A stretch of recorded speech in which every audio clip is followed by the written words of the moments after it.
नमस्कार बंधुरा राज किचेने सबाइके स्वागत। बंधुरा आजकेर आमार रेसिपि शीतेर पाटाली गुड़ दिए गोविंदभोग चालेर पायेस बानिये देखाबो। बाड़ीते थाका किछु उपकरण दिए खूब सहज भावे बानिये देखाबो। तो बंधुरा आमार चैनेले यदि नतून फ्रेंड हये थाको चैनेलटिके प्लिज सबस्क्राइब करे पाशे থেকো। तो बंधुरा चलो शुरू करा जाक।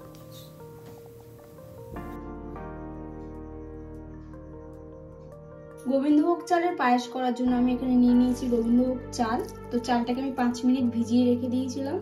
और एखाने निये नियेछि आमि 1 लिटार मतन दूध पायेसटा करार जोन्नो। और एखाने निये नियेछि एई उपकरण, एकटु नियेछि बातासार गुঁড়ো और कयेकटा एलाच दाना और एखाने निये नियेछि किशमिश और एखाने निये नियेछि काजू और एखाने निये नियेछि पाटाली गुड़ अल्प परिमाणे।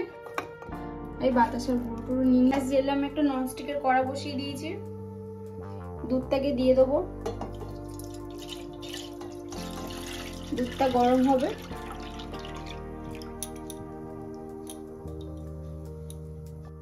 তো দুধটা এবার ফুটবে। এবার এখানে আমি কাজু কিশমিশটা ভিজিয়ে নেব। তো এখানে কাজুগুলো আর কিশমিশগুলোকে আমি একটা বাটির মধ্যে জল নিয়ে ভিজিয়ে দিচ্ছি যাতে টক ভাবটা কেটে যাবে, না হলে কিন্তু এই শুকনো অবস্থায় দুধের মধ্যে দিলে কেটে যেতে পারে। এখানে দুধটা গরম হয়ে এসেছে। এবার দিয়ে দেবো আমি ছোট ছোট 3টে তেজপাতা। তেজপাতাগুলো ছিঁড়ে ছিঁড়ে দিয়ে দিচ্ছি। একটু নাড়াচাড়া করে নেব। দুধটা আমার ফুটতে শুরু হয়ে গেছে। তো এবার দিয়ে দেবো আমি গোবিন্দভোগ চাল যেটা ভেজানো ছিল। বেশিক্ষণ না ভিজিয়ে রাখলেও হবে, 5 মিনিট মতন ভিজিয়ে রাখলেই হয়ে যাবে। এবার আস্তে করে দেবো গ্যাসটাকে। এবার অনবরত নাড়তে হবে যাতে না তলাটা ধরে না যায়।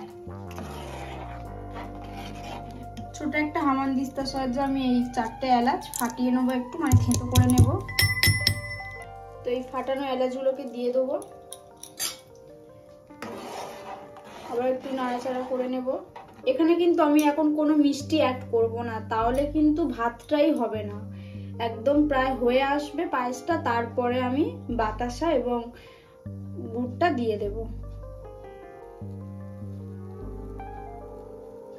তো পাটালি গুড়টাকে আমি এরকম ভাবে ছুরির সাহায্যে কেটে নেব, একটু গুঁড়ো গুঁড়ো করে নেবো আর কি। তো আমার এখানে ভাতটা প্রায় হয়ে এসছে, অনেকটাই হয়ে এসছে। তো এবার আমি দিয়ে দেবো বাতাসা গুঁড়োটা। একটু ভালো করে নাড়াচাড়া করে নেব। এখানে বাতাসা দিলে যতটা স্মেল আসে, যতটা স্বাদ হয়, চিনি দিলে কিন্তু ততটা স্বাদও আসেও না। আর এরপর দিয়ে দেবো যেটাকে কেটে রাখলাম যে গুড়টাকে, ওই গুড়টাকে দিয়ে দিচ্ছি। কালারটা আস্তে আস্তে চেঞ্জ হতে থাকবে।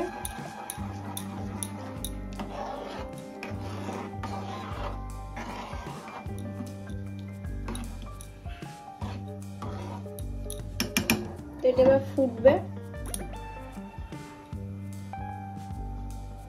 তো ভিজিয়ে রাখা কাজু কিশমিশটা দিয়ে দিচ্ছি। তো এবার দিয়ে দেবো একদম 1 চিমটে নুন। তোমরা চাইলে দিতেও পারো, নাও দিতে পারো। পায়েসে কিন্তু নুনটা দিলে একটা আলাদা স্বাদ আসে। একটু নাড়াচাড়া করে নেব নুনটা দিয়ে। তো বন্ধুরা এখানে আবার গোবিন্দভোগ চালের পায়েসটা রেডি হয়ে এসছে। তো দেখো কি সুন্দর একটা ঘন হয়ে গেছে। তো আর 2-1 মিনিট ফুটে উঠলেই গ্যাসটাকে অফ করে নামিয়ে নেব। আমার এখানে পায়েসের রেসিপিটা রেডি। তো এবার নামিয়ে নেব। তো বন্ধুরা এখানে আমার পায়েসের রেসিপিটা রেডি হয়ে গেছে। তো দেখো আমি একটা প্লেটের মধ্যে মানে বাটির মধ্যে নিয়ে নিয়েছি। কত সুন্দর হয়েছে। তো আমার ভিডিওটা যদি আপনাদের ভালো লেগে থাকে তো লাইক এন্ড সাবস্ক্রাইব করে দিও আর পাশে থেকো।